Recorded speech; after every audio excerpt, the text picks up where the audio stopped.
Hello, ladies and gentlemen. This is a 2008 Honda Rubicon, and I was going to show everyone this. It's got two drain plugs. One is over here, right there. Let's see. Yep, right there. This is where the oil filter is, right here.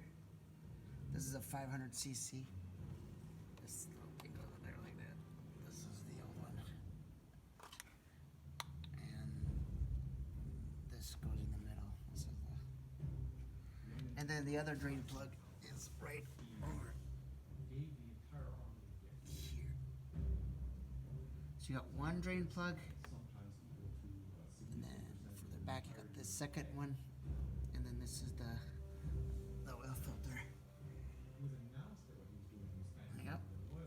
Just thought everyone should know that.